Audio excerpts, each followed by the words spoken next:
आज मैं एक भविष्यवाणी कर रहा हूं, तुम्हारे पुराने लेवल से तुम ऊब जाओगे, क्योंकि परमेश्वर तुम्हें नए लेवल का मसा आज दे रहा है। इस मीटिंग के दौरान तुम कंफर्टेबल नहीं रहोगे उस पुराने लेवल में, क्योंकि परमेश्वर ठान चुका है तुम्हें नेक्स्ट लेवल पर लेके जाने के लिए। Receive in the name of Jesus. ये भविष्यवाणी है कि तुम अपने नेक्स्ट लेवल के लिए अंदर से तैयार हो जाओगे। आज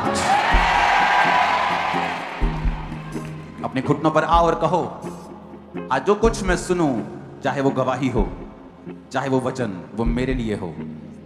मैं वायदा करता हूं, मैं उसे सुनूंगा, मानूंगा और उसका प्रचार करूंगा।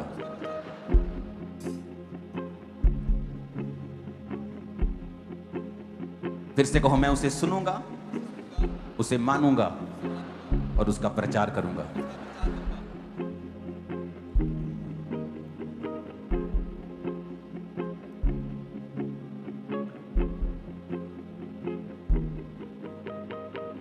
प्रभु यीशु मसीह के सामर्थी नाम में हम मांगते हैं। अपनी बाइबल को पकड़ो अपने हाथों में। जो कुछ आज मैं सुनने वाला हूं, मैं प्रार्थना करता हूं, मैं प्रार्थना करती हूं कि मैं 100 गुना फलों को लेकर आऊंगा, क्योंकि परमेश्वर ने आज मुझसे बात की है और वह मुझसे बात करेगा। वो अपने वचन को भेजेगा और मुझे चंगा करेगा। प्रभु यीशु मसीह के सामर्थी नाम में स्वागत है खुदावंद की प्रेजेंस में आप सबका। मेरा आज बिलीव है कि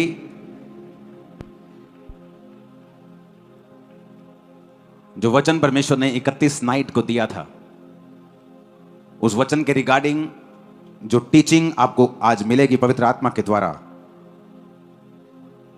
वो उन कार्यों को करेगी जो ह्यूमनली पॉसिबल नहीं है, जो सांसारिक दृष्टि से संभव नहीं है।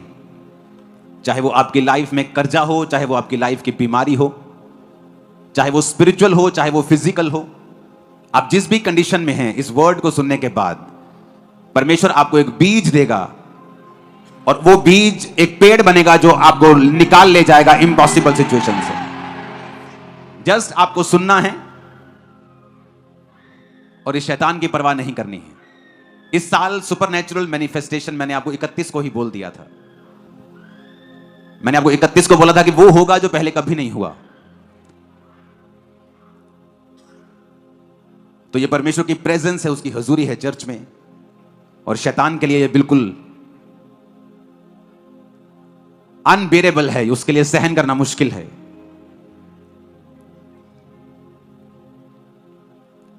हालेलुया। परमेश्वर ने जब भी आपको बाइबल में कोई इंस्ट्रक्शन दी है, जैसे उसने पौलुस के द्वारा कहा कि पवित्र आत्मा से परिपूर्ण होते जाओ, दाखरस के मतवाले मत बनो, क्योंकि दाखरस आपकी स्पिरिट को शेक करता है। एक चूहा आदमी भी दलेर हो जाता है। तो परमेश्वर ने कहा वो दलेरी जो दाखरस देता है, वो फेक दलेरी, वो कुछ समय की। अगर तुम दाखरस पीते रहोगे तो पवित्र आत्मा तुम्हें वो दलेरी नहीं देगा जो सदा की है।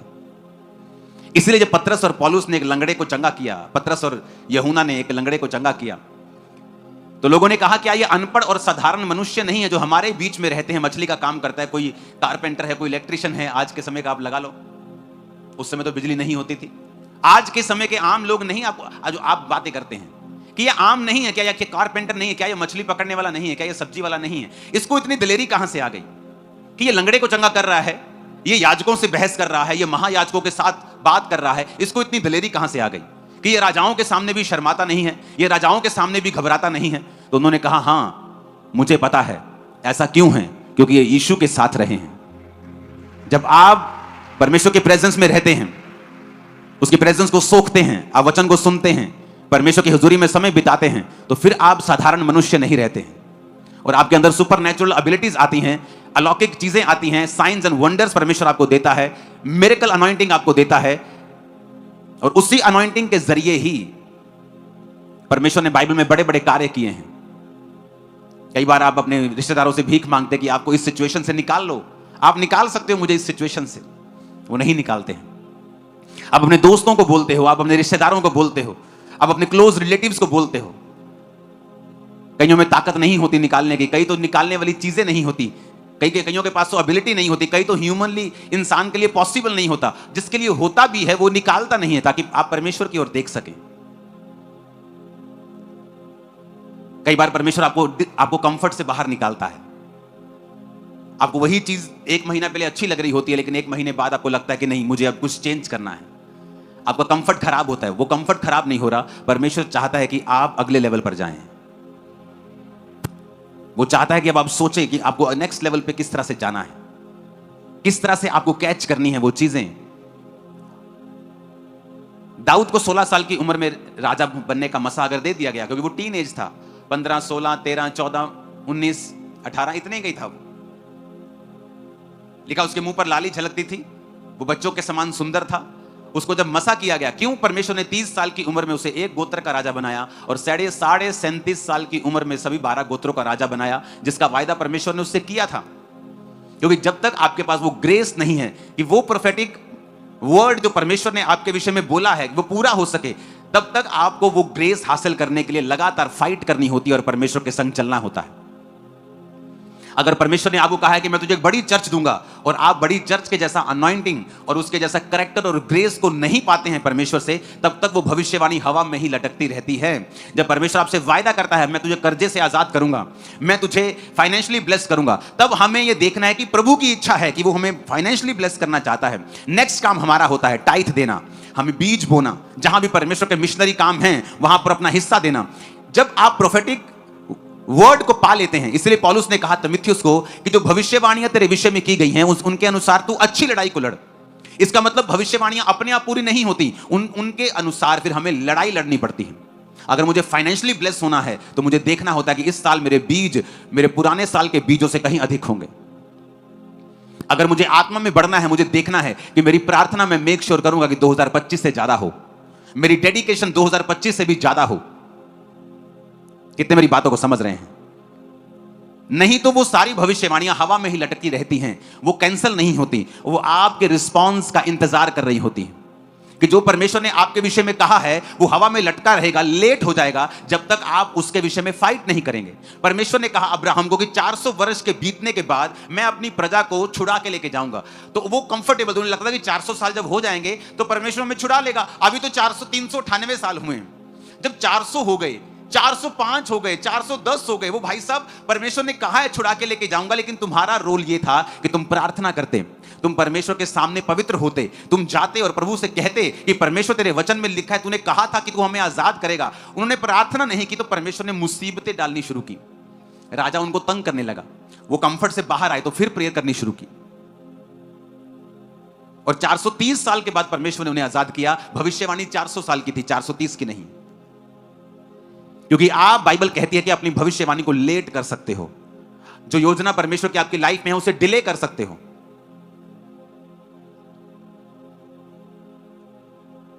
बहुत सी ऐसी प्रचार के मैंने देखे जिनको परमेश्वर ने कहा था तुम मैरिज मत करना, लेकिन जब ऐसा लड़का मिला जो आत्मिक, होने लगा कि ये भी आत्मिक है, मैं भी आत्मिक हूं, हम दोनों मिलकर प्रभु का काम करेंगे, हम तो ऐसा करेंगे वैसा करेंगे, अपने मन को मनाने की कोशिश की, शादी कर ली, परमेश्वर ने यूज करना बंद कर दिया।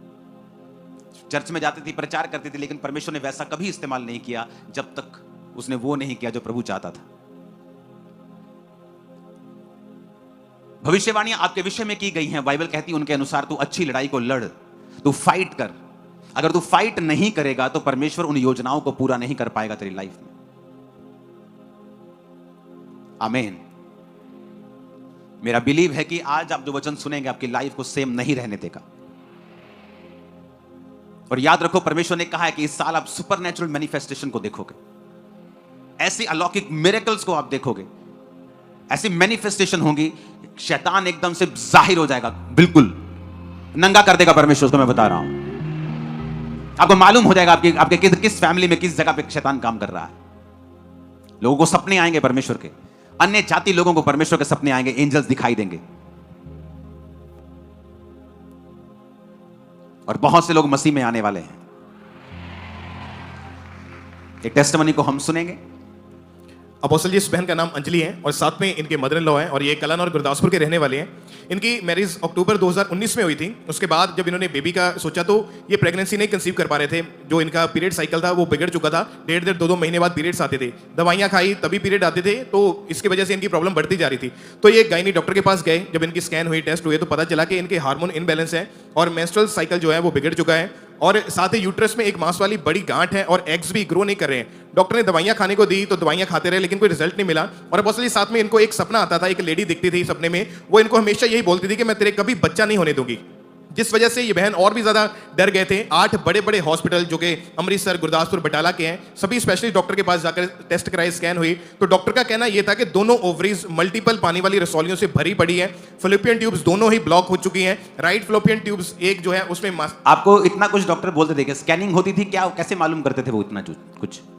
ਪਾਪਾ ਜੀ ਸਕੈਨਿੰਗ ਕਰਦੇ ਹੀ, ਪਰ ਉਹ ਕਹਿੰਦੇ ਸੀ ਵੀ ਤੁਹਾਡੇ ਹਰ ਵਾਰੀ ਇਹੋ ਕਹਿੰਦੇ ਰਸੌਲੀਆਂ ਰਸੌਲੀਆਂ। ਕਿਹੜੀ ਕਿਹੜੀ ਜਗ੍ਹਾ ਤੇ ਯੂਟਰਸ 'ਚ ਰਸੌਲੀਆਂ ਸੀਗੀਆਂ? ਯੂਟਰਸ 'ਚ ਹੀ, ਟਿਊਬ ਦੇ ਵਿੱਚ ਹੀ, ਦੋਨੋਂ ਟਿਊਬ ਬਲੌਕ ਹੀ। ਟਿਊਬਾਂ ਬਲੌਕ ਸੀ ਯੂਟਰਸ ਦੇ ਵਿੱਚ ਸੀ, ਓਵਰੀ ਦੇ ਵਿੱਚ ਵੀ ਸੀ? ਹਾਂਜੀ ਔਰ ਕਹਿੰਦੇ ਸੀ ਕਿ ਟਿਊਬਾਂ ਤੁਹਾਡੀਆਂ ਬਲੌਕ ਨੇ।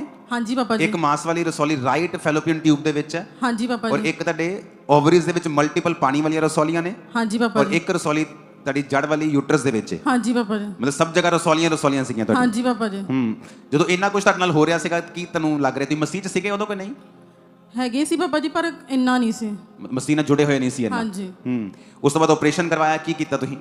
ਪਾਪਾ ਜੀ ਉਹਨਾਂ ਨੇ ਕਿਹਾ ਸੀ ਵੀ ਦੋਨੋਂ ਟਿਊਬ ਬਲੌਕ ਸੀ ਤੇ ਖੋਲਣ ਦੀ ਕੋਸ਼ਿਸ਼ ਕਰਦੇ ਆ, ਪਰ ਇੱਕ ਟਿਊਬ ਜਿਹੜੀ ਫਲੋਪਿਨ ਟਿਊਬ ਜਿਹੜੀ ਆ ਉਹਦੇ ਵਿੱਚ ਰਸੌਲੀ ਉਹਨਾਂ ਨੇ ਮਤਲਬ ਕੱਢਤੀ ਸੀ। ਪਰ ਤਦ ਵੀ ਉਹਨਾਂ ਨੇ ਕਿਹਾ ਸੀ ਵੀ ਗਾਰੰਟੀ ਨਹੀਂ ਦੇ ਸਕਦੇ ਵੀ ਬੇਬੀ ਹੋ ਸਕਦਾ ਕਿ ਨਹੀਂ। ਫਿਰ ਸਾਲ ਇੱਕ ਮੈਡੀਸਨ ਖਾਧੀ ਪਰ ਕੋਈ ਫਰਕ ਨਹੀਂ ਪਿਆ। ਫਿਰ ਸਾਰੇ ਆਪਰੇਸ਼ਨਸ ਕਰਾਉਣ ਤੋਂ ਬਾਅਦ, ਹਾਂਜੀ, ਟਿਊਬਾਂ ਖੁਲਵਾਉਣ ਤੋਂ ਬਾਅਦ ਵੀ ਜਦੋਂ ਪ੍ਰੈਗਨੈਂਸੀ ਤੁਹਾਡੀ ਨਹੀਂ ਸੀ ਹੁੰਦੀ, ਰਿਜ਼ਲਟ ਨਹੀਂ ਆਇਆ, ਤਾਂ ਤੁਸੀਂ 7 ਹਸਪੀਟਲ ਘੁੰਮ ਚੁੱਕੇ ਸੀ। 8ਵੇਂ ਹਸਪੀਟਲ ਨੇ ਕਿਹਾ ਕਿ ਜਦੋਂ ਤੁਸੀਂ ਇੰਨਾ ਕੁਝ ਕਰਕੇ ਦੇਖ ਲਿਆ, ਹਾਂਜੀ ਪਾਪਾ ਜੀ, ਰਸੌਲੀਆਂ ਵੀ ਕਢਾ ਲਈਆਂ, ਸਫਾਈ ਕਰਾ ਲਈ, ਤਾਂ ਵੀ ਤੁਹਾਡਾ ਕੁਝ ਕਲੀਨ ਨਹੀਂ ਹੋਇਆ, ਮਤਲਬ ਬੇਬੀ ਨਹੀਂ ਹੋ ਰਿਹਾ, ਕਿ ਤੁਸੀਂ ਹੁਣ IUI ਕਰਵਾਓ। ਹਾਂਜੀ ਪਾਪਾ ਜੀ। अपोस्टल जी, मार्च 2023 में इनका IUI हुआ और मई 2023 में इनका IVF हुआ और दोनों ही वो असफल रहे। डॉक्टर ने इनको बोला कि अब दोबारा से फिर से आपका IVF करेंगे, पर हमारी इस चीज़ के लिए कोई गारंटी नहीं है कि आप कभी माँ बन पाएंगे, और 1% भी गारंटी डॉक्टर नहीं देते थे। और इन्होंने 4 साल लगातार दवाइयाँ खाई और हर महीने एग ग्रो करवाने के लिए इनको इंजेक्शन लगता था और 4 साल हर महीने वो हज़ारों रुपए का इंजेक्शन महंगा होता था, उसको लगाते गए। 8 हॉस्पिटल बदलने, रसौलियों का ऑपरेशन करवा के देख लिया, IVF IUI सब कुछ करवा के देख लिया, कोई रिजल्ट नहीं था। उम्मीद पूरी तरह से खत्म हो चुकी थी और IVF भी करवा लिया, IUI भी करवा लिया, ऑपरेशन भी करवा लिया, दवाइयां भी खादियां, 4 साल हर महीने इंजेक्शन भी लगा के ਹਾਂਜੀ ਪਾਪਾ ਜੀ। ਉਸ ਤੋਂ ਬਾਅਦ ਜਦੋਂ ਕੁਝ ਨਹੀਂ ਹੋਇਆ, ਫਿਰ ਤੁਹਾਡੀ ਲਾਈਫ 'ਚ ਕੀ ਚੱਲ ਰਿਹਾ ਸੀ, ਕੀ ਸੋਚਦੇ ਸੀਗੇ ਤੁਸੀਂ? ਮੈਂ ਸੋਚਦੀ ਮੈਂ ਪਤਾ ਨਹੀਂ ਕਦੀ ਮਾਂ ਬਣ ਸਕਦੀ ਆ ਕਿ ਨਹੀਂ। ਫਿਰ ਮੇਰੇ ਸਾਸੂ ਮਾਂ ਇਹਨਾਂ ਨੇ ਪਿੰਡ 'ਚ ਕਿਸੇ ਬੰਦੇ ਨੇ ਦੱਸਿਆ ਕਿ ਅਸੀਂ ਪਾਸਟਰ ਅੰਕਲ ਨਾਲ ਜਾਣੇ ਆ। ਫਿਰ ਮੰਮੀ ਕਹਿੰਦੇ ਵੀ ਮੈਂ ਵੀ ਜਾਣੀ ਆ ਭਲਾ। ਮੰਮੀ ਮੇਰੇ ਆਏ, ਚਰਚ ਆਏ, ਤੇ ਮੰਮੀ ਨੇ ਗਵਾਹੀਆਂ ਸੁਣੀਆਂ ਤੇ ਇਹਨਾਂ ਦਾ ਵਿਸ਼ਵਾਸ ਵਧਿਆ। ਫਿਰ ਇਹਨਾਂ ਨੇ ਮੈਨੂੰ ਕਿਹਾ ਵੀ ਤੂੰ ਜਾ ਚਰਚ। ਫਿਰ ਮੈਂ ਆਪਣੇ ਚਾਚਾ ਜੀ ਦੇ ਬੇਟੇ ਦੇ ਨਾਲ ਮੈਂ ਚਰਚ ਆਈ। ਫਿਰ ਮੈਂ ਇੱਥੇ ਵੀ ਗਵਾਹੀਆਂ ਸੁਣੀਆਂ। 20 ਸਾਲ ਬਾਅਦ ਬੱਚਿਆਂ ਦੀ ਬਲੈਸਿੰਗ ਮਿਲੀ। ਫਿਰ ਮੇਰਾ ਵਿਸ਼ਵਾਸ ਵਧਿਆ। ਫਿਰ ਮੈਂ ਕਿਹਾ ਲੇ ਹੈਂਡ ਦਾ ਮੈਂ ਫਾਰਮ ਭਰਾਉਂਦੀ ਆ। ਫਿਰ ਮੈਂ ਲੇ ਹੈਂਡ ਦਾ ਫਾਰਮ ਭਰਾਇਆ। ਫਿਰ ਮੈਂ ਇਹੋ ਸੋਚਦੀ ਮੇਰੇ ਪਾਪਾ ਜੀ ਮੇਰੇ ਤੇ ਲੇ ਹੈਂਡ ਕਰਨਾ। ਪਾਪਾ ਜੀ ਨੇ ਮੇਰੇ ਤੇ ਲੇ ਹੈਂਡ ਕੀਤੀ। 25/6/2023 'ਚ ਲੇ ਹੈਂਡ ਕੀਤੀ। ਫਿਰ ਮੈਂ ਘਰ ਚਲੇ ਗਈ। ਪਾਪਾ ਜੀ ਨੇ ਜਦੋਂ ਸਿਰ ਤੇ ਹੱਥ ਰੱਖਿਆ ਮੈਂ ਇੱਕਦਮ ਡਿੱਗ ਗਈ। ਮੇਰਾ ਸਰੀਰ ਇੱਕਦਮ ਹੌਲਾ ਹੋ ਗਿਆ। ਮੈਂ ਇੱਕਦਮ ਜਿੱਦਾਂ ਮੈਂ ਠੀਕ ਹੋ ਗਈ ਹਾਂ। ਫਿਰ ਮੈਂ ਜਦੋਂ ਘਰ ਗਈ ਹਾਂ, ਮੈਂ 18 ਤਰੀਕ ਨੂੰ ਮੈਂ ਡਾਕਟਰ ਕੋਲ ਗਈ ਹਾਂ। ਮੇਰੇ ਪੀਰੀਅਡਸ ਰੁਕ ਗਏ ਸੀ। ਡਾਕਟਰ ਜੀ ਨੇ ਕਿਹਾ ਵੀ ਤੁਹਾਡਾ ਨਾ ਤੁਸੀਂ ਆਓ। ਮੈਂ ਫਿਰ ਪਰ ਇਹ ਕਹਿੰਦੀ ਮੈਂ ਦੁਬਾਰਾ IVF ਕਰਵਾਉਣ ਚਾਹੁੰਦੀ ਹਾਂ। ਫਿਰ ਮੈਂ IVF ਕਰਵਾਇਆ ਉਹਨਾਂ ਕੋਲ। ਪਰ ਉਹਨਾਂ ਨੇ ਮੇਰੇ ਪੈਸੇ ਲੇ ਹੈਂਡ ਕਰਾਉਣ ਤੋਂ ਪਹਿਲਾਂ ਜਿਹੜਾ ਸੈਕੰਡ IVF ਹੋਣਾ ਸੀ ਉਹਦੇ ਲਈ ਤੁਸੀਂ ਬੁੱਕਡ ਸੀਗੇ ਤੁਸੀਂ? ਹਾਂਜੀ। ਡਾਕਟਰ ਨੇ ਤੁਹਾਨੂੰ ਬੁੱਕ ਕਰਕੇ ਡੇਟ ਦਿੱਤੀ ਹੋਈ ਸੀ ਕਿ ਲੇ ਹੈਂਡ ਤੋਂ ਪਹਿਲਾਂ ਕਿ ਸੈਕੰਡ ਤੁਹਾਡਾ ਹੁਣ IVF ਅਸੀਂ ਕਰਨਾ ਤੇ ਤੁਸੀਂ ਹੁਣ ਆ ਜਾਈਓ। ਫਿਰ ਜੂਨ ਦੇ ਵਿੱਚ ਤੁਸੀਂ ਪ੍ਰਾਰਥਨਾ ਜਿਹੜੀ ਕਰਵਾਈ ਔਰ ਜੁਲਾਈ 2023 ਦੇ ਵਿੱਚ IVF ਕਰਵਾਉਣ ਵਾਸਤੇ ਤੁਸੀਂ ਹਸਪੀਟਲ ਗਏ? ਹਾਂਜੀ ਪਾਪਾ ਜੀ। IVF ਕਰਵਾਉਣ ਗਈ ਤੇ ਫਿਰ ਮੈਂ ਕਿਹਾ ਵੀ ਚਲੋ। ਮੇਰੀ ਮੰਮੀ ਕਹਿੰਦੇ ਨਹੀਂ ਤੂੰ ਨਾ ਪਹਿਲਾਂ IVF ਨਹੀਂ ਕਰਵਾਉਣਾ, ਸਟਾਰਟ ਨਹੀਂ ਕਰਾਉਣਾ ਪ੍ਰੋਸੈਸ, ਪਹਿਲਾਂ ਟੈਸਟ ਕਰਾ ਤੂੰ। ਪਹਿਲਾਂ ਤੂੰ ਟੈਸਟ ਕਰਾ। ਫਿਰ ਉਹਨਾਂ ਨੇ ਮੇਰਾ ਅਲਟਰਾਸਾਊਂਡ ਕੀਤਾ, ਪਰ ਡਾਕਟਰ ਨੂੰ ਪਤਾ ਲੱਗ ਗਿਆ ਸੀ ਵੀ ਇਹ ਪ੍ਰੈਗਨੈਂਟ ਆ। ਪਰ ਉਹਨਾਂ ਨੇ ਫਿਰ ਵੀ ਕਿਹਾ ਮੈਨੂੰ ਯੂਰਿਨ ਟੈਸਟ ਕਰਵਾ। ਤੁਸੀਂ ਲਿਖਿਆ ਕਿ ਡਾਕਟਰ ਹੈਰਾਨ ਸੀਗੇ। ਹਾਂਜੀ। ਉਹ ਗੱਲ ਦੱਸੋ ਮੈਨੂੰ, ਉਹ ਮਜ਼ਾ ਆਉਂਦਾ ਸੁਣ ਕੇ। ਪਾਪਾ ਜੀ ਫਿਰ ਨਾ ਯੂਰਿਨ ਟੈਸਟ ਕਰਵਾਇਆ ਤੇ ਯੂਰਿਨ ਟੈਸਟ ਤੇ ਮੇਰੇ ਹਸਬੰਡ ਕਹਿੰਦੇ ਇਹ ਤੂੰ ਨਾ ਪ੍ਰੈਗਨੈਂਟ ਆ। ਮੈਂ ਇੱਕਦਮ ਸ਼ੌਕ ਹੋ ਗਈ। ਮੈਂ ਇੰਨਾ ਰੋਈ। ਫਿਰ ਮੈਂ क्योंकि जिंदा खुदा है वो मेरा, जिंदा क्योंकि जिंदा खुदा है हमेरा, जिंदा खुदा है हमेरा, जिंदा खुदा है हमेरा, जिंदा खुदा है हमेरा। हालेलुया। तो देखा डॉक्टर हैरान से कि ਉਹ ਤੁਹਾਡਾ ਰੋਣਾ ਬੰਦ ਨਹੀਂ ਸੀ ਹੋ ਰਿਹਾ। ਹਾਂਜੀ। ਇਹ ਸੀਨ ਸਮਝ ਨਹੀਂ ਆ ਰਿਹਾ ਕਿ ਇਹ ਲੇਡੀ ਰੋਈ ਜਾ ਰਹੀ ਹੈ, ਡਾਕਟਰ ਹੈਰਾਨ ਹੈ, ਹੋ ਕੀ ਰਿਹਾ। ਹਾਂਜੀ ਪਾਪਾ ਜੀ, ਮੈਂ ਪੈਸੇ ਵੀ ਜਮ੍ਹਾਂ ਕਰਵਾਤੇ। ਉਹਨਾਂ ਨੇ ਕਿਹਾ, ਨਰਸ ਨੇ ਕਿਹਾ ਵੀ ਇਹਨਾਂ ਨੂੰ ਪੈਸੇ ਵਾਪਸ ਦੇ ਦਿਓ, ਇਹਨਾਂ ਦਾ ਟੈਸਟ ਪੋਜ਼ਿਟਿਵ ਆ, ਇਹ ਹੁਣ ਪ੍ਰੈਗਨੈਂਟ ਆ।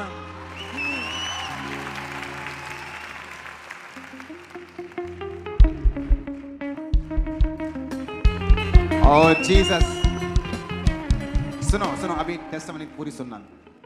जब परमेश्वर आपको देता है ना, उसकी एक निशानियां होती हैं कि नेचुरली ये पॉसिबल नहीं है, इसकी बॉडी वो कंसीव करने के लिए नेचुरली तैयार नहीं है। अगर स्पिरिचुअली हम बात करें तो एक औरत सपने में आती थी, बोलती थी, वो दुष्ट आत्मा बोलती थी। तो यहां बैठे जो पढ़े लिखे लोग हैं, जो पहली बार आए, सोचते हैं कि ये तो बेकार की बातें हैं। मेडिकली बताओ क्या था, तो मेडिकली सब टेस्ट मौजूद हैं, सब स्कैनिंग्स मौजूद हैं, ऑपरेशन हुआ, सब कुछ हुआ, इंजेक्शंस लगते रहे, कोई प्रेगनेंसी नहीं। जब नहीं हुई तो लास्ट होप होती है आईयूआई के बाद, फिर लास्ट टू लास्ट होप होती है आईवीएफ, उसके ऊपर कुछ नहीं होता। वो भी करवा के देख लिया, वो फेल थे, सेकंड आईवीएफ के लिए बुक थे। लेकिन जब ले हैंड हुआ, उसके बाद जब टेस्ट करवाया, वो पॉजिटिव निकला। उसके बाद टेस्टिमनी सुनना क्या हुआ। और अपोस्टल जी, उसके बाद जब 6 मंथ तक इनकी प्रेगनेंसी अच्छी चलती रही और 7th मंथ में प्रेगनेंसी में जब लिवर पेन इनको अचानक से स्टार्ट हो गई, तो हॉस्पिटल जब लेकर गए तो डॉक्टर ने इमरजेंसी डिलीवरी करने को बोला। और जब डिलीवरी हुई तो प्री मैच्योर बेबी जो था, बेबी बॉय पैदा हुआ। और बेबी को उस समय कितने ग्राम का बेबी था आपका जब पैदा हुआ? 1200 ग्राम ਦਾ ਸੀ। इमेजिन। अब आप कहेंगे ऐसा क्यों जब परमेश्वर ने दिया? यही निशानी है कि ये परमेश्वर ने दिया। क्यों? मैं बताता हूं क्यों। सुनो, जब आपकी बॉडी नेचुरली तैयार नहीं है कंसीव करने के लिए, और आपकी लाइफ में सडनली आप जब चर्च में आते हैं, आपकी स्पिरिचुअल लाइफ जब ग्रो करती है, आप एक तरह का एक रास्ता ओपन कर देते हैं। आपको पता है कि लोगों को लगता है कि स्पिरिचुअली मतलब कि ये बेवकूफ लोगों का काम है। आपको नहीं पता, जब आप स्पिरिचुअली ग्रो करते हैं, सडनली आप हेवन का एक वे ओपन कर देते हैं कि जो कुछ आपकी लाइफ में ह्यूमन से, इंसान से पॉसिबल नहीं हो रहा, मेडिकल से पॉसिबल नहीं हो रहा, आपकी ताकत से, आपकी पढ़ाई से, स्किल से कामयाब नहीं हो रहा, हेवन का वो वे ओपन होता है आपको छूने के लिए। इसीलिए जब चर्च में आप लोग आते हो, आपकी लाइफ में कोई प्रॉब्लम होती है, आपको बोला जाता है टेस्टिमनी सुनो, वचन को सुनो।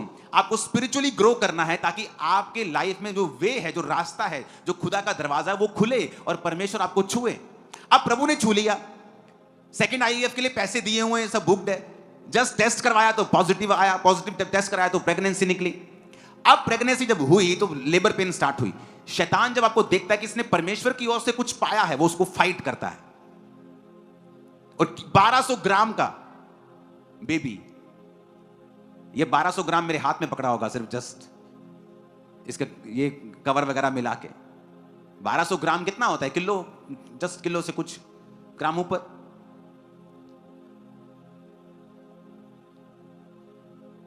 $1200 ग्राम का बेबी हुआ। लंग्स नहीं बने थे, इसके प्रॉपर नहीं बने थे। हाँ जी पापा जी। कोई गारंटी डॉक्टर्स नहीं दे रहे थे। हाँ जी पापा। क्या हुआ उसके बाद? फिर सुनना। अपोस्टल जी, इन्होंने एएनएम हॉस्पिटल प्रेयर लाइन के ऊपर बच्चे की प्रेयर रिक्वेस्ट को सेंड किया और 9 जनवरी 2024 की बात है, प्रेयर माउंटेन से अपोस्टल जी आपने जूम ऐप के थ्रू बच्चे के ऊपर ले हैंड प्रेयर करी थी। उसकी वीडियो है हमारे पास। आपने स्पेशल नाम लिया बच्चे का और उसके लिए प्रेयर करी।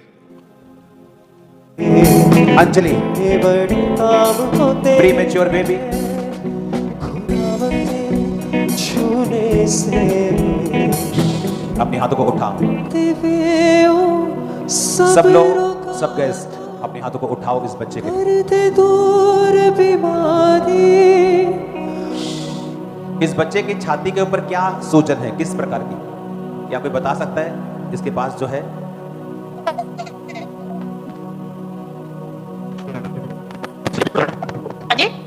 इसकी छाती के ऊपर क्या है? प्रॉपर लगी हुई है। पाक लहू है जिंदे बख्शदा, जिंदगी जावे।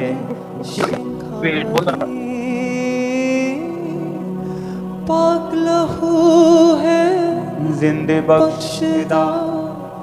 इस पे अपने हाथों को उठाकर जीवन की आत्मा को इस पे भेजो। जीवन की आत्मा पर, जो कि जीवन देने वाली आत्मा है, वो इस पे जाए। अपने हाथों को उठाओ गैर भाषा। जीसस, आप लाइफ देने वाले खुदा हैं। आपके घर में कोई मौत नहीं है। इस बच्चे को भी आपने बनाया है, प्री मेच्योर नहीं, आज से ये मेच्योर बेबी हो इन जीसस नेम। इसके सारे अंग बराबर हो जाए राइट नाउ। सारी सूजन इन्फेक्शन खत्म हो जाए in the mighty name of Jesus. ये बड़ा हो खुदाबंद, चर्च में आए टेस्टिमनी को देने के लिए खुदाबंद। In the mighty name of Jesus आमीन। हो जाए बरकत हमारी। बोलो यीशु दे लहू, यीशु दे लहू दीजिए, बोलो यीशु दे लहू दीजिए, यीशु दे लहू दीजिए, बोलो यीशु दे लहू। जो कोई नाच कर इस गवाही को सेलिब्रेट करेगा वो अपनी गवाही के साथ जल्दी आने वाला है चर्च में। यीशु दे लहू दीजिए, बोलो यीशु दे लहू दीजिए, यीशु दे लहू दीजिए, बोलो यीशु दे लहू दीजिए। लहू ने विच छुटकारा उसने, लहू ने विच छुटकारा उसने, बाबा की माफी है। यीशु दे लहू दीजिए, बोलो यीशु दे लहू दीजिए, यीशु दे लहू दीजिए, बोलो यीशु दे लहू दीजिए। हालेलुया। वो पिक्चर ऐसे ही रहने देना, वो पिक्चर ऐसे ही रहने देना। वो देखो इधर की पिक्चर दिखाना जरा, इधर जो बिल्कुल लास्ट में है ना, इधर जूम करना। वो देखो शायद पीछे हाथ है, वो बच्चे के सिर के पीछे वो देखो हाथ है। No no no no no, कौन है अंदर? वो देखो इधर जो लाल सा बच्चा है उसके पीछे वो शायद हाथ है ना, वो उंगली है ना, देखो वो उंगली है ना, वो देखो। इससे मालूम होता है आपको बच्चे का साइज क्या था। देखो वो देखो। ओ यस, हाँ अब फुल पिक्चर दिखाना। No no no, full full full, double full, yes. अगर आप देखोगे यहाँ आईसीयू में, आईसीयू से भी ज्यादा एनआईसीयू लग रहा है मेरे को। इधर जो ग्रीन बच्चा है, ग्रीन वाले बेल्ट जो नीचे मैट में, उसको जूम करना, ध्यान से छाती देखना बच्चे की। इधर करो और, यस, और करो। नो नो नो, कौन है अंदर? कौन है अंदर? ये आदमी जितना बोला उतना कर अंदर। नो, बैक करो उसे। ये वाला इधर राइट साइड, उसकी छाती, हाँ ये देखो, ध्यान से छाती देखो इसका। आपको मालूम होगा नॉर्मल नहीं था ये। देखा, पहले शैतान होने नहीं दे रहा था, जब हो गया तो वो कहता वापस लेके जाऊंगा। सुनो, जिस जीसस ने पहले दिया था, अगर उसी जीसस के पास रहेंगे तो वो छीनने नहीं देगा। अब इस बेबी को दिखाओ, कौन कहेगा ये वही है? ओ तारीफ करो जितनी कर सकते। शिफा देवे ओ सब रोगा। सुनो, फाइट करना। अब मेरे को मालूम, मैं जो प्रेयर कर रहा हूं, मेरे को नहीं पता कि ये प्रोफेटिक बेबी है, ये कैसे हुआ मेरे सामने। जस्ट मेरे को ये भी नहीं पता होता आज कौन है प्रेयर के लिए, प्रेयर लाइन में कौन है जो जूम पे आज आएगा, मेरे को कुछ नहीं पता। वो जस्ट लगा के रखते, मैं आता हूं, जिस पे आत्मा कहता है मैं उसको छूता जाता हूं, बाकी को बोलता हूं अपने हाथ उठाओ, परमेश्वर आपको छू रहा है। That's it. मुझे थोड़ी पता ये चर्च से मिला है या प्रभु से मिला है। ये चर्च के लोगों को भी अवेयर होना पड़ता है कि जब शैतान ने अटैक किया तो मुझे उसी जगह वापस जाना है और उसी अनॉइंटिंग के नीचे जाना है जिसने मुझे छुड़ाया था। आप इमेजिन करो, एक सिस्टर को पहले हार्मोन्स प्रॉब्लम होती है, पीरियड प्रॉब्लम्स होती हैं, उसके बाद चेक करवाया जाता तो हर जगह रसौलियां, ओवरीज में रसौलियां, ट्यूब्स ब्लॉक हैं, यूट्रस में एक जड़ वाली मांस वाली रसौली है, ऑपरेशंस होते हैं, ट्यूब्स खुलती हैं, कुछ नहीं हुआ। अच्छा, दवाई इंजेक्शन लगा देते हैं, 4 साल इंजेक्शन लगते हैं, कुछ नहीं हुआ। आईयू कराई के देखो, कुछ नहीं हुआ। आईवीएफ करा के देखो, कुछ नहीं हुआ। अब सेकंड आईवीएफ के लिए पैसे दिए हुए हैं, बुक्ड हैं, लेकिन 25 जून को ले हैंड हो जाता है। जब जुलाई में जाके चेकिंग होती है तो मालूम पड़ता है आप प्रेग्नेंट हैं। डॉक्टर हैरान है, वाइफ रो रही है।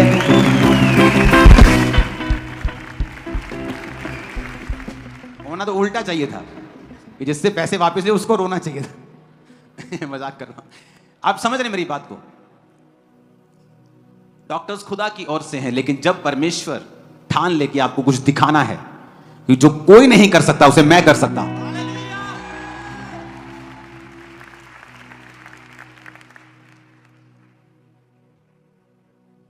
जब आप फाइट करेंगे अपनी टेस्टिमनी के लिए, परमेश्वर आपको देगा। जब आप स्पिरिचुअल चीजों के लिए अपने आप को ओपन करते रहेंगे और पुश करते रहेंगे अपने को स्पिरिचुअल लाइफ में आगे बढ़ने के लिए, क्योंकि यह आसान नहीं है। जिस शैतान ने लोगों को पकड़ा होता है वो कहता है ये मेरा शरीर है, मैं इसको छोड़ के नहीं जाऊंगा। लेकिन यह आपका काम होता है पुश करते रहना अपने आप को स्पिरिचुअल लाइफ की ओर, अपने आप को धक्का मारते रहना। और सडनली एक दिन आप डिलीवर हो जाएंगे। सडनली कुछ बड़ा आपकी लाइफ में होगा। जो रास्ते आपके बंद हो चुके हैं इस सिस्टर की तरह, वो सब रास्ते आज इस अनॉइंटिंग के नीचे ओपन हो रहे, फेवर आपको मिले। यीशु मसीह के सामर्थ्य नाम में आमीन हो जाए। आशीष हमारी। जब आपकी लाइफ के ऊपर ग्रेस आएगी, आप वैल्यूएबल हो जाएंगे। एक कार जिसको आप जब मर्जी जाके ले लो, एक रॉयल्स रॉयस जिसको आपको लेने के लिए अपना नाम लिखवाना पड़ता है, फिर वो आपको चेक करते हैं, आपका स्टेटस देखते हैं, फिर देते हैं। पैसे की तो बात ही नहीं है, चेक करेंगे आपको। और ऐसी कारें भी आप जाओ और पैसा है तो ले लो, वो आपको क्रिश्चियनिटी में रॉल्स रॉयस बनाएगा, आपको क्रिश्चियनिटी की रॉल्स। मैं आपको बता रहा हूं, अगर आप समझे स्पिरिचुअल चीजों की वैल्यू को, इसकी टेस्टिमनी है कि मैं चर्च में आई, मेरा फेथ बढ़ा। होता क्या, जब आपका फेथ बढ़ता है, आप परमेश्वर की चीजें करना शुरू करते हैं, आप प्रार्थना करना शुरू करते हैं, आप दूसरी चीजों से दूर होना शुरू होते हैं, आप शैतानी कामों से मन फिराना शुरू करते हैं, धीरे धीरे आप परमेश्वर की ओर बढ़ना शुरू होते हैं। और ये रास्ता है, जब आप स्पिरिचुअली लाइफ में ग्रो करते हैं, सडनली हेवन आपके लिए ओपन होता है। अगर आपको देखना है सुपरनैचुरल मैनिफेस्टेशंस, अगर आपको देखना है कि कुछ अलौकिक हो, कुछ जबरदस्त मेरी लाइफ है, मेरी सेवकाई में हो, जितनी प्रार्थना कर सकते हो करना। इस साल इस मंगलवार को, आज थर्सडे, संडे के बाद जो मंगलवार आ रहा है, फुल नाइट प्रेयर करेंगे खामरा चर्च में। फुल नाइट वर्शिप करेंगे, प्रार्थना करेंगे, ऑयल प्रेयर करेंगे, आत्मा से लोग भरेंगे, पवित्र आत्मा के वरदान को वो पाएंगे, वर्शिप होगी, प्रेयर होगी, फुल नाइट। शैतान का खुल के तमाशा बनेगा इन जीसस ने, क्योंकि हमें वो हासिल करना है जो परमेश्वर ने कहा है कि इस साल तुम सुपरनैचुरली बढ़ोगे। वो तुम्हें नजर आएगा कि कुछ हो रहा है जो पहले कभी नहीं हुआ। अपने घुटनों पे आओ, अपने हाथों को उठाओ, और मैं आपकी लाइफ के ऊपर भविष्यवाणी करता हूं, जो आपने आज तक नहीं देखा, आज इस सभा के दौरान खुदा का आत्मा आपको छुए, ग्रेस दे और आप देखने पाए इन Jesus name, in the mighty name of Jesus. आमीन हो जाए। आशीष हमारी। अपने हाथों को उठाओ, उस सिस्टर को बोलो जो गवाही देके गई है, अपने पेट पे हाथ रखे। खुदा बाप इसे ब्लेस कर, इसे क्लीन कर और शुद्ध कर, इसका पेट और क्लीन हो, और क्लीन हो इन जीसस नेम। अंधकार की शक्तियां कार्य न कर सके। पेट ब्लेस हो, यूट्रस ब्लेस हो, ट्यूब्स ब्लेस हो इन जीसस नेम। आमीन हो जाए। ये बरकत तुम्हारी और तुम सबकी। अपने हाथों को उठाओ। जितने काम इम्पॉसिबल हैं ह्यूमनली, इंसानों के लिए, आपकी लाइफ में, financially, physically, mentally, spiritually, grace को हासिल करो और वो सारे काम पॉसिबल हो इन जीसस नेम। Hallelujah, hallelujah. उत्पत्ति 30, उसमें एक इंसिडेंट हुआ, उसको मैं पढ़ता हूं। 31 आयत में लिखा है, उत्पत्ति 30, जेनेसिस 30 उसकी 31। उसने कहा मैं तुझे क्या दूं? याकूब ने कहा तू मुझे कुछ ना दे, मेरे लिए काम कर, मैं तेरी भेड़ बकरियों को चराऊंगा और उनकी रक्षा करूंगा। मैं आज तेरी सब भेड़ बकरियों के बीच होकर निकलूंगा, और जो भेड़ बकरी चित्ती वाली चित्तकबरी, जो भेड़े काली, जो भेड़े चित्तकबरी चित्ती वाली हूं, उन्हें मैं अलग कर रखूंगा और मेरी मजदूरी में वे ही ठहरेंगी। जब आगे को मेरी मजदूरी की चर्चा तेरे सामने चले तो धर्म की यह साक्षी होगी कि बकरियों में से जो कोई ना चित्ती वाली ना चित्तकबरी हो, और भेड़ों में से जो कोई काली ना हो, वो मेरे पास निकले तो चोरी की ठहरेंगी। तब लाबान ने कहा तेरे कहने के अनुसार हो, और उसने उसी दिन धारी वाले और चित्तकबरे बकरों और सब चित्ती वाली और चित्तकबरी बकरियों और उनमें से जो कुछ जिनमें कुछ उजलापन था उनको और सब काली भेड़ों को अलग करके अपने पुत्रों के हाथ सौंप दिया। उसने अपने और याकूब के बीच में 3 दिन के मार्ग का अंतर ठहराया कि याकूब लाबान की भेड़ बकरियों को चराने लगा। याकूब ने चिनार, बादाम, अरमोन वृक्षों की हरी हरी छड़ियां लेकर उनके छिलके कहीं कहीं छील के उन्हें धारीदार बना दिया, ऐसा कि उन छड़ियों की सफेदी दिखाई देने लगे। तब छीली हुई छड़ियों को भेड़ बकरियों के सामने उनके पानी पीने के कठौती में खड़ा किया, और जब वो पानी पीने के लिए आई तब गर्भवती हो गई। छड़ियों के सामने गर्भवती होकर भेड़ बकरियां धारी वाले, चित्ती वाले और चित्तकबरे बच्चे जनी। तब याकूब ने भेड़ों के बच्चों को अलग अलग किया और लाबान की भेड़ बकरियों के मुंह को चित्ती वाली और सब काले बकरों की ओर कर दिया, और अपने झुंडों को उनसे अलग रखा और लाबान की भेड़ बकरियों से मिलने ना दिया। तब बलवंत जब भेड़ बकरियां गर्भवती होती थी, तब याकूब उन छड़ियों को कठोतों के सामने रख देता था, जिससे वो छड़ियों को देखते हुए गर्भवती हों, परंतु निर्बल जब गर्भवती होती थी वो उनके आगे नहीं रखता था। इससे निर्बल तो लाबान की रही और बलवंत याकूब की हो गई। इस प्रकार वो पुरुष धनाढ्य हो गया, अत्यंत अमीर हो गया, और उसके बहुत सी भेड़ बकरियां, दासियां, दास, ऊंट और गधे हो गए। सब बोलो आमीन।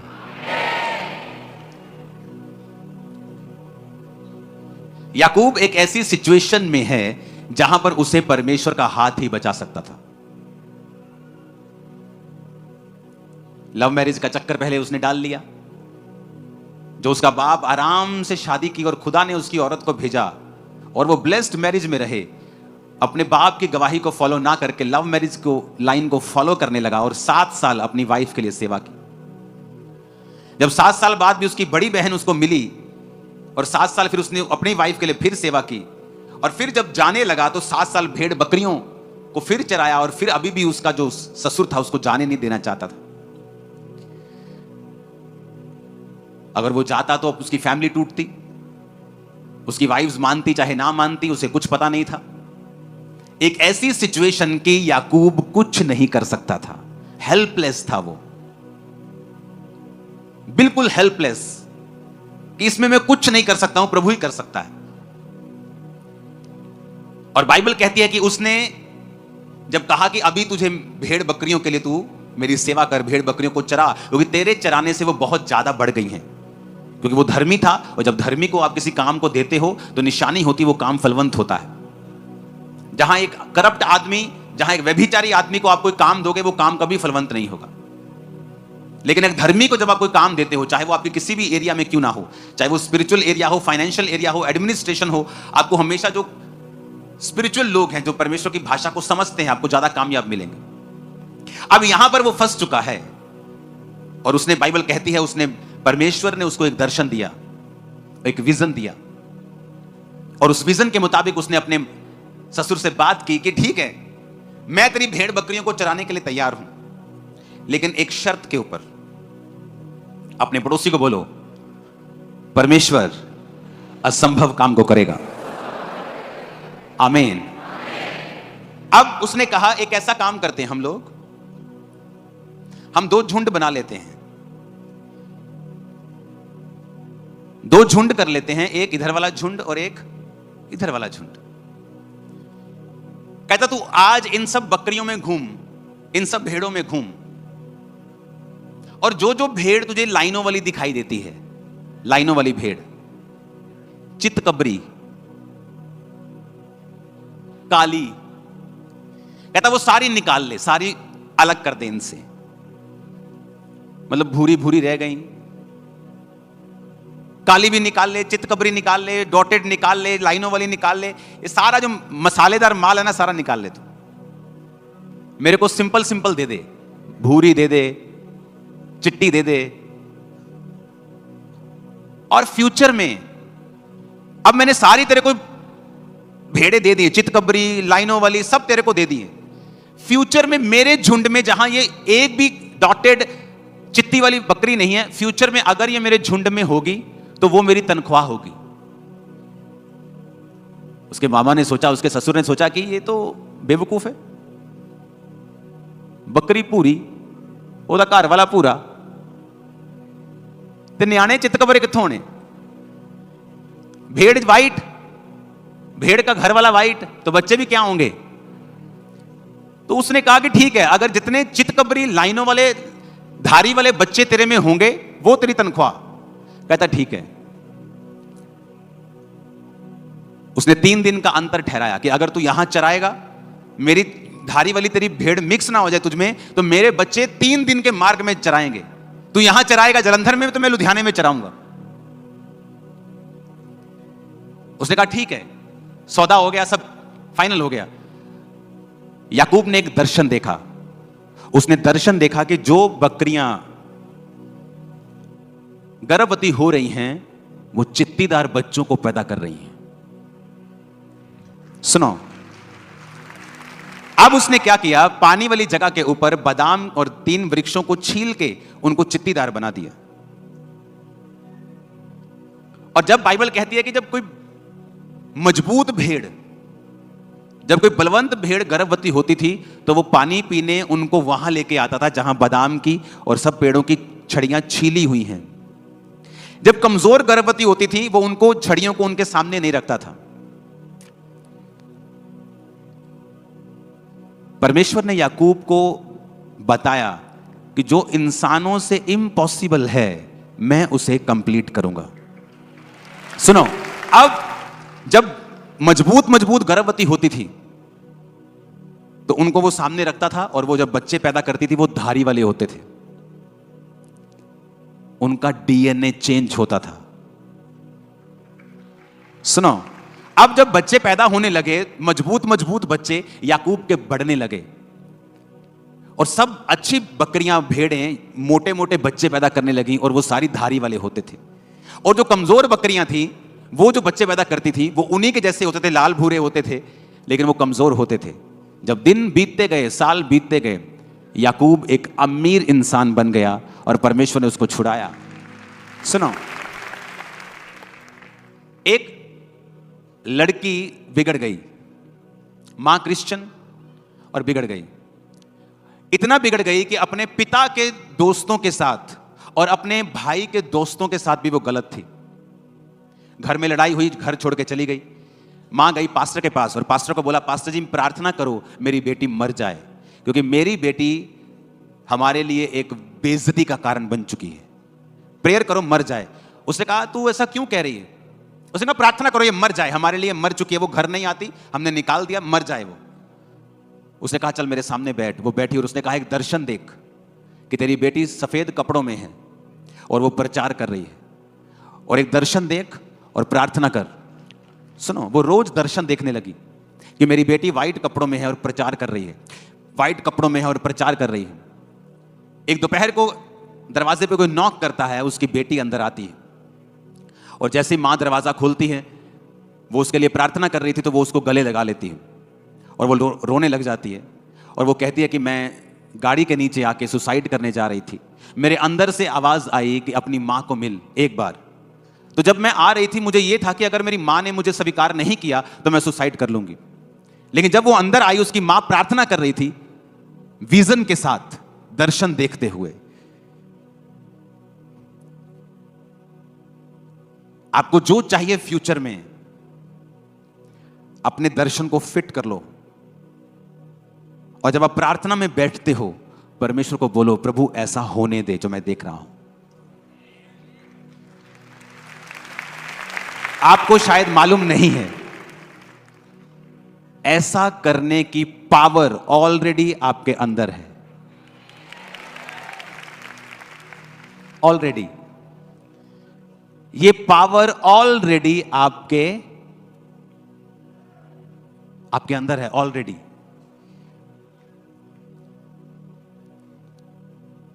आप कहां जाना चाहते हैं? कैसी सेवकाई चाहते हैं? मैं जैसी सेवकाई को देखता था दर्शन में और गैर भाषाएं बोलता था, वैसी कुछ ही महीनों में मेरे सामने होती थी। एग्जैक्ट, बिल्कुल वैसा ही वैसा। जितने लोग मैं दर्शन में देखता था और प्रेयर करता था वैसा होता था। क्योंकि जब मैं ये जगत पैदा नहीं हुआ था, हम परमेश्वर की इमेजिनेशन में थे। कहां थे हम? परमेश्वर के दर्शन में थे हम ओरिजिनल नहीं थे। कहां थे? परमेश्वर के विजन में थे। हम असली तो नहीं थे। कहां थे? परमेश्वर के विजन में थे। उसने दर्शन देखा, इंसान ऐसा होना चाहिए, पृथ्वी ऐसी होनी चाहिए, पेड़ ऐसे होने चाहिए, जंतु ऐसे होने चाहिए, समुद्र ऐसा, पानी ऐसा होना चाहिए। और लिखा फिर उसने कहा उजाला हो जाए। लेकिन पहले वो कहां था? उसके विचारों में, उसके दर्शन में। आप चाहते हैं आप हेल्दी रहें, आप चाहते हैं कि आपकी लाइफ में मिरेकल हो, दर्शन देखो, विजन देखो। आपके पास बेबी नहीं है, विजन देखो कि आप बेबी को खिला रहे हैं, बेबी आपके पास है, आप प्रेयर कर रहे हैं, आप गैर भाषा बोल रहे हैं, आप विजन देख रहे हैं। उसने कहा तू अपने कामों को यहोवा पर डाल दे, वो तेरी कल्पनाओं को क्या करेगा? सिद्ध करेगा। तेरी कल्पनाएं, तेरी कल्पनाएं, तेरी इमेजिनेशन। यानी एक क्रिश्चियन व्यक्ति के पास पावर है अपनी इमेजिनेशन को रियलिटी में बदलने के लिए। और वहां पे सेंस नहीं चलती। अब सेंस क्या है? ब्राउन गोट है, ब्राउन ही उसका हस्बैंड है, और बेबी चित्ती वाले पैदा हो रहे, धारी वाले पैदा हो रहे, चितकबरे पैदा हो रहे। पहले तो उसके ससुर से बेवकूफ है। अब भेड़ वाइट है, सब वाइट हैं, तो बच्चे कैसे काले चिट्टे पैदा हो जाएंगे?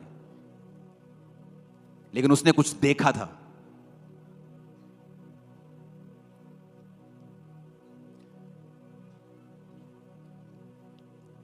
जलंधर में मैं गया एक जगह,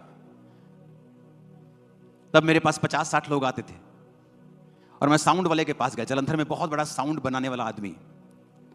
मैंने कहा मुझे साउंड चाहिए। कहता कितने? मैं कहा हजारों लोगों के लिए। कितने का आएगा? इतने लाख का। मैंने कहा अगर लोग इतने हो जाएं तो साउंड कैसे चलाते हो तुम लोग?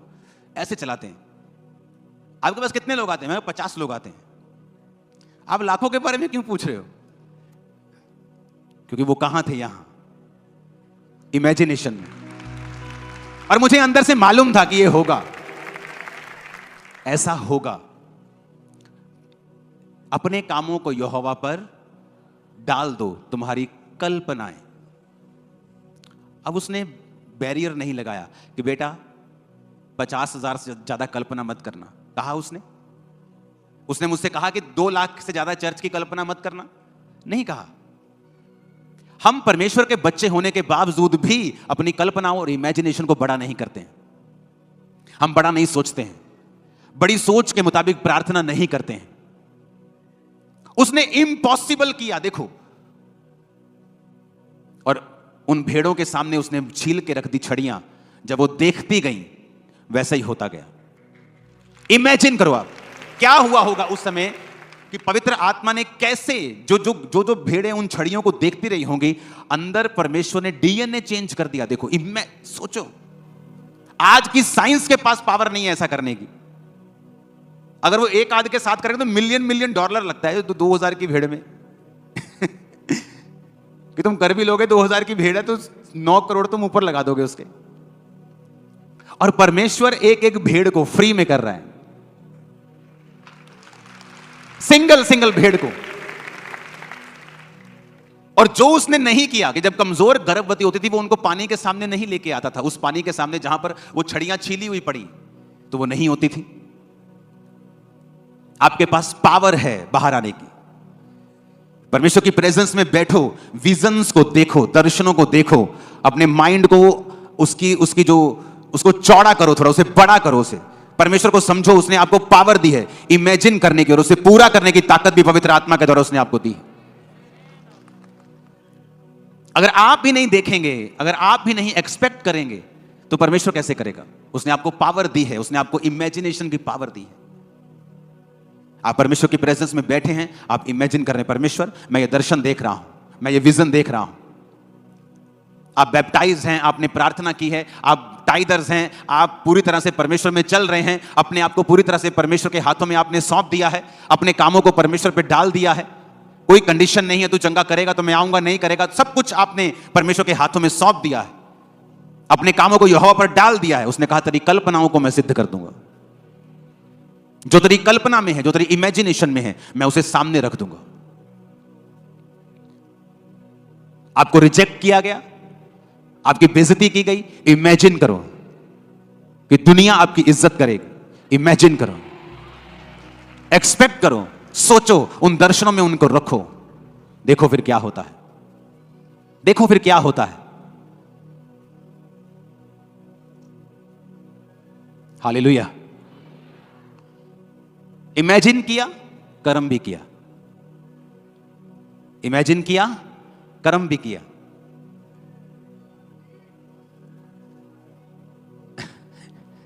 ये इस तरह की आवाजें आएंगी आपको, डोंट वरी। अपने पड़ोसी को बोलो इमेजिन करो और कर्म भी करो। फिर से कहो और कर्म भी करो। तो जो तुमने इमेजिन किया है वो पूरा होने वाला है। आमीन। ऊंचाई आशीष हमारी।